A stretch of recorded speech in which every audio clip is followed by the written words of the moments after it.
Welcome back to the Listener's Commentary on the Gospel of Mark. We are in the middle of a series of snapshots where Mark is showing Jesus' extraordinary power by describing several miracles that require power beyond even a normal miracle's power.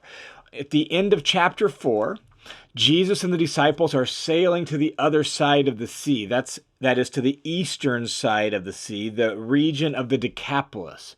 We'll get there in just a moment. But on their way, they're caught in a storm. Well, Jesus, who's sleeping when the storm hits, is woken up by the disciples. He stands up in the boat, he speaks to the wind and the waves, and immediately calms the storm, demonstrating his authority and the power over the wind and the waves. And that's something that only God is supposed to be able to do in the Jewish mindset, the Jewish worldview, so it blows the disciples' minds.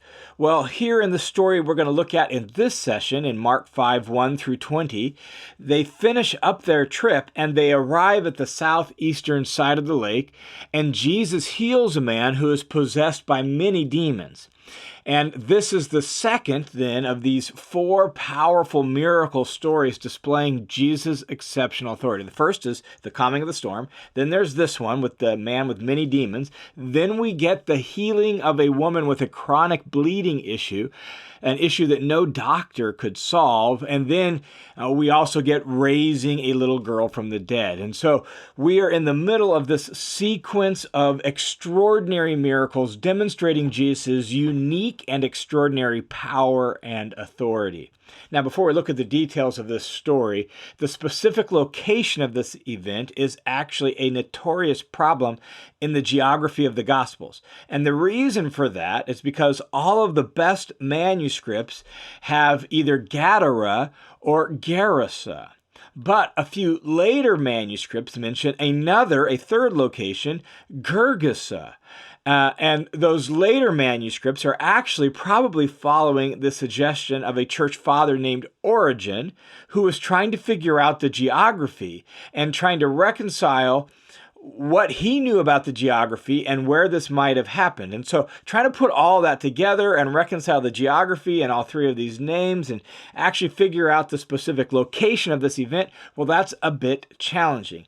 There's actually a very helpful study of these issues by Todd Bolin in the Lexham Geographic Commentary on the Gospels. The specific entry there is, "Where did the possessed pigs drown?" And it's really a helpful study. We'll note a few more details at the outset of walking through the passage in particular, but I just wanted to set that up front, that there is a little bit of challenge knowing exactly where this happened. So let's jump into Mark chapter 5, verses 1 through 20, and look at this story of this incredible healing that Jesus performs on the southeastern side of the Sea of Galilee. Here's the way the story unfolds. It says this: "They came to the other side of the sea, into the region of the Gerasenes." And there you can see the specific location mentioned. Here's part of the problem, though. Gerasa was a large city and a well-known city. It was actually one of the most well-known cities in the southeastern region of the Sea of Galilee, the region of the Decapolis. And so it's a large, well-known city. The problem is that it's about 34 miles away from the sea itself. And that's part of the problem. But notice the way the text reads. It doesn't say they came to the city of the Gerasenes. It says into the region of the Gerasenes. And so it seems that we're not talking about the specific city, but maybe just this area. In fact, Matthew, the best manuscripts of Matthew, have the region of the Gadarenes. Well, Gadara was a city about 6 miles from the sea in this same area. And in fact, there was a large harbor on the southeastern coast of the Sea of Galilee. In fact, the largest harbor on the sea. And this harbor served the whole region in the southeastern area. And so, and not only that, there were actually some smaller towns closer to the sea that were associated with this region as well.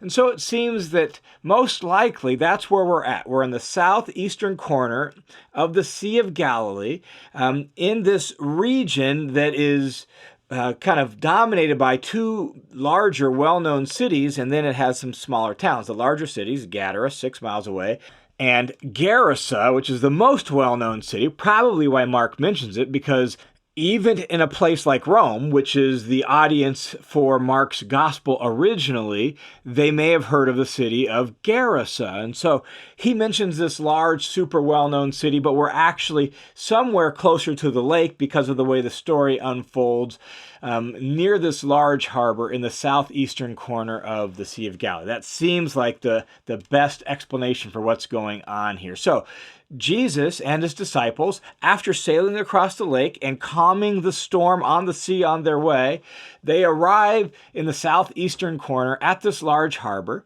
And verse 2 says, when he got out of the boat, immediately a man from the tombs with an unclean spirit met him. And so here is a man somewhere living in some tombs in this area, fairly close to the sea, and he has an unclean spirit. That is a defiling spirit. It's a demon, but the description, unclean spirit, focuses on the idea of ceremonial uncleanness. This spirit is a defiling spirit. It makes this man unclean. And not only that, he lives in an unclean place, the tombs.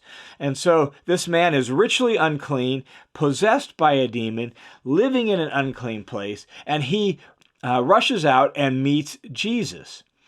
Verse 3 says, he lived among the tombs, and no one was able to bind him anymore, not even with a chain, because he had often been bound with shackles and chains, and the chains had been torn apart by him, and the shackles broken in pieces, and no one was strong enough to subdue him. All of this description there in verses 3 and 4 emphasizes the terribleness of the situation, the power of the demon within him, giving him this like superhuman strength to break shackles and to break chains. And this speaks of the helplessness of anyone who tried to help this man. It speaks of maybe the fear of this person, like this man's strength is so crazy and he's so out of control. It really emphasizes the desperate situation of this man and helps emphasize the exceptional authority and power demonstrated in what Jesus is going to do in the situation. This man is in a terrible situation. He has plagued this region for who knows how long. This is a desperate measure. And so all of this fits in with the theme of these 4 exceptional miracles in this section, the wind and the waves and the fear and the helplessness of the 12, right? And they wonder, who is this man that can control the wind and the waves? This story with this man who couldn't even be controlled, yet alone helped. In the following section, we'll get a woman with a bleeding issue that no doctor had been able to help. And we get a girl who is dead, and the crowd's laughing at Jesus when he says, she's asleep, she's going to get up. And so these 4 exceptional miracles here, this description of this man emphasizes what a terrible situation and how helpless the situation is. The description continues in verse 5 by saying, constantly, night and day, he was screaming among the tombs and in the mountains, and he was cutting himself with stones. In other words, the hills reverberate and echo with his cries and his shrieks and his screams. And not only is he a danger to society, but he's also a danger to himself. He's cutting himself with stones. This is a desperate situation. Verse 6, seeing Jesus from a distance, he ran up. So Jesus gets out of the boat at this large harbor, begins to walk along a path or a roadway out of the harbor. This man sees him from a distance as he lives out there among the tombs, and he runs up to Jesus and bowed down before him. And shouting with a loud voice, he said, "What business do you have with me, Jesus, Son of the Most High God? I implore you by God, do not torment me." And so this poor man in this desperate situation runs up to Jesus, and the demon within him challenges Jesus. When it says there, "What business do you have with me, Jesus?" literally it reads, "What to me and you?" In other words, what do we have to do with each other? Like, you're here, I'm here, and what do we have to do with each other? Interestingly, at the end of the last scene, the calming of the storm, The disciples wonder, who is this that even the wind and the waves obey him? But these demons in this episode, they don't wonder. They know who he is. Notice they describe him as Son of the Most High God. And this title, Most High, in the Old Testament, it's associated with God's ultimate dominion over all of creation, especially over the non-Jewish nations, and Yahweh's power over the gods those nations worshiped. It emphasized that he's above all of that. They have their gods that they worship, but then there's the Most High God, Yahweh himself. And so these demons, they know who Jesus is. He's the Son of the Most High God. And these demons within this man are basically challenging Jesus, like, what do we have to do with each other? And why are they making that challenge? Well, because Jesus has already been commanding them to come out. Look at verse 8. For he, Jesus, had already been saying to him, come out of the man, you unclean spirit. And so here's Mark's explanation for why the demons are afraid. Jesus' authority over the demons and Jesus' authority invoking the demons to liberate this man by coming out of him. And the story continues in verse 9 saying, and he, Jesus, was asking him, the man, specifically the demon within the man, what is your name? And he, the demon, said to him, my name is Legion, for we are many. In other words, it's not just a single demon that has taken up occupancy of this man and is controlling this man. It is many demons. And these many demons have given themselves a nickname, Legion. And the word legion actually comes from the Latin term for a division in the Roman military that included around 5,500 to 6,000 soldiers. This man is possessed by a multitude of spirits, not necessarily 5,000 or 6,000, but by a ton. And so they call themselves Legion because we are many. And the fact, notice, that they answered Jesus when he asked the question, even that implies his authority over them and that they felt obligated to give their name. And the demons within the man, verse 10, were then beginning to negotiate with Jesus because they're afraid of him and they know he has authority over them. And so, verse 10, and he, that is the demon who's speaking on behalf of all the demons, he begged him, Jesus, earnestly, notice that, like with passion, like really begged him earnestly not to send them out of the region. And so these demons are afraid and they don't want to be sent out of the region. In Luke's version, in Luke chapter 8, verse 31, we learn that their fear is specifically of being sent not just out of the region, but back into the abyss, into the darkness and the prison from which these demons have come and to which their fate belongs. They don't want to be sent into the abyss.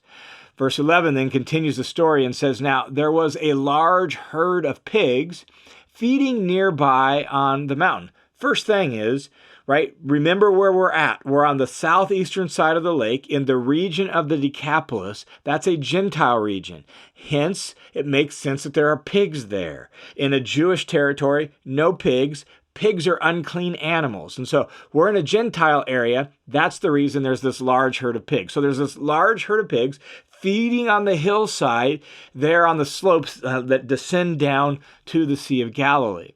And verse 12, the demons began begging him, saying, send us into the pigs so that we may enter into them. They're afraid that if Jesus is just going to cast them out and they're going to have to go back to the abyss, they're looking for a host, and so they choose the pigs. And Jesus gave them permission. Now, this bit of the story emphasizes once again Jesus' authority. They're afraid, and they beg Jesus literally over and over again. They're begging him continuously over and over, and Jesus gives permission. In other words, all of this speaks to his power and his authority over them. Them begging, them asking for permission, Jesus giving permission. And so he's in charge here. And here's what happens. He gives permission, they come out of the man, and this is what happens. And coming out, the unclean spirits entered into the herd of pigs. And the result was that the herd rushed down the steep bank into the sea. about 2,000 of them, this is a large herd of pigs, about 2,000 pigs, and they all rushed down the steep bank into the sea, and they were drowned in the sea. And so Jesus grants them permission to go into the pigs. They do go into the pigs, and just as these demons had destroyed the man's life, so these demons destroyed the pigs. And ironically, with the pigs dying, they've lost their host, so what happens to them then? And the implication is that they end up in the abyss. In fact, in a Jewish thought world, the sea was sort of like one of the gateways to the abyss. And so all of this means that they end up with their worst fears being realized as the pigs are drowned in the sea, and the demons, presumably, though it's not stated, actually being thrust into the abyss. Well, what's the fallout from this story? Well, look at verse 14. Their herdsmen, that is, the pig farmers, their herdsmen, ran away and reported it in the city and in the countryside. So they go maybe to some of those nearby towns, and they tell people in those nearby towns. Maybe one of them runs clear off to Gadara, 6 miles away, and lets people in the bigger city know. Who knows? But they run off to the countryside and the city, and they let people know what just happened. Well, people from those towns and from the countryside and from the city make their way out to where Jesus is, and the people came to see what it was that had happened. And verse 15, they came to Jesus, and they saw the man who had been demon-possessed sitting down, clothed, and in his right mind. The very man who previously had the legion. Notice the emphasis, like they show up. They see what happened. Here's this man. He's well known in the area. His shrieks have been heard all over the place. And now they see this very man sitting there in his right mind, fully clothed with Jesus. And the implication of sitting there is Jesus is gathered with his disciples. This man is there. Maybe Jesus is doing some teaching and dialoguing with them. And they come and they observe this man. And their reaction at the end of verse 15 is, and they became frightened. Recall the disciples' reaction when Jesus calmed the storm. They had a mega fear, a great fear. Well, these people here, they're afraid. They're afraid of Jesus. Like this is a man who no one had been able to help. This is a man who was so desperately possessed by demons that he could break chains. And somehow, this Jesus figure has been able to liberate him from that, cast out those demons, and they're afraid. And so, verse 16, those who had seen what happened described to them, these people coming out, those who had seen what happened described to them how it happened to the demon-possessed man and all about the pigs. They told the whole story. He came running out. They had this negotiation, right? They asked for permission. Jesus gave them permission. They went into the pigs. They told the whole story. And the reaction of the people in verse 17 is, and they began to beg him, Jesus, to leave their region. That's interesting. They're so afraid. Jesus breaks their categories. He doesn't make sense. And so their fear of Jesus means you need to leave. We don't get you. We don't understand you. You need to leave. And they beg him to leave their region, which implies that the people are more comfortable with a demon-possessed man living among the tombs who can break chains and who shrieks all throughout the day or night. They're more comfortable with that than they are with Jesus who can set him free. They're more comfortable with a man possessed by many demons than with a man who can vanquish the demons.